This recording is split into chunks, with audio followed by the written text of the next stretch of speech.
BusyBox's expert information on making money from property. What makes a good property investment? All sorts of property can make a fantastic investment, but there are some key things you want to look out for. It's an old cliche, but location is a really good place to start. Next thing, fitness for purpose. Why are you buying it and what's it going to be used for? If it's, for instance, going to be a student let, then is it close to the university or college? Next, you make your money when you buy the property, so it's the price you pay that's key, not what you're actually going to sell it for. And finally, it's managing the property. It's no good having a fantastic thing sitting there. It's about maximising its returns, making sure you've got a good team in place who can really make you maximise on your potential returns. How can I spot the bottom of the market? Spotting the bottom of the market really is the holy grail of property investing, isn't it? But actually, you know what? It shouldn't be. Because if you view property as a medium to long-term investment, which you should, then whether or not you've got it for £2,000 or £3,000, even £10,000 more than it finally dropped to, in the big scheme of things, it doesn't really matter. What you don't want to be doing is sitting here in 7 or 8 years' time, looking back and saying, if only I'd bought then, when somebody advised you, oh, well, we'll just wait a little bit because it might drop another £1,000. The big scheme of things, in the bigger picture of things, it really doesn't matter. But watch economic indicators, listen to what the pundits are saying, but don't fret too much about it. You've got to do it at some point. What is leveraging?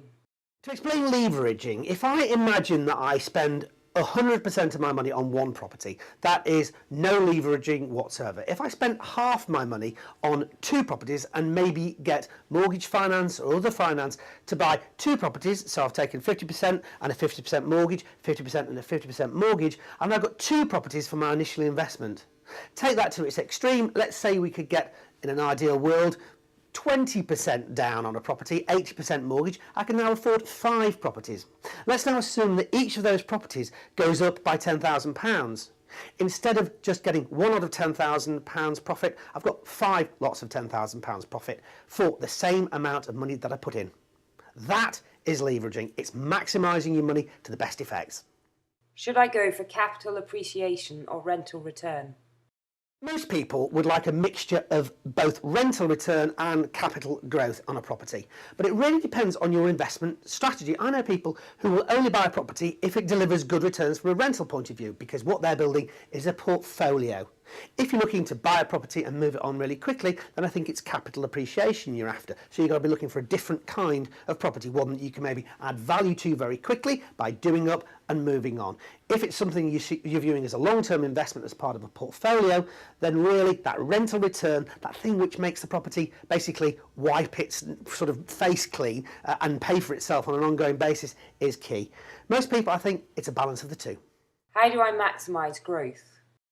Maximising growth is all about doing your research and buying property that has the maximum potential for growth. It's obvious, but it's true. So I'm looking at buying properties in areas where there's a potential for an uplift. I'm doing research, I'm finding out about infrastructure that's being put in, new roads, new building projects around and about. Looking to buy in areas where basically everything in that area is on the up. I'm also looking about changes in legislation that I can benefit from. Properties which have maximum potential for maybe conversion. Buy a house, change it into flats. I'm also looking at buying not necessarily in the centre of where the property price boom is going on, but maybe on the outlying regions. They call it concentric ring theory, where you benefit from buying on the outskirts in the knowledge that as the prices in the central area go up, prices on the outlying regions will go up also. It's about research that can be done on the internet, that can be done through looking at estate agents and what's going on there, and reading government legislation so you know what the bigger picture plan is all about, and then buying properties in places where all the boxes like that are ticked. www.busybox.com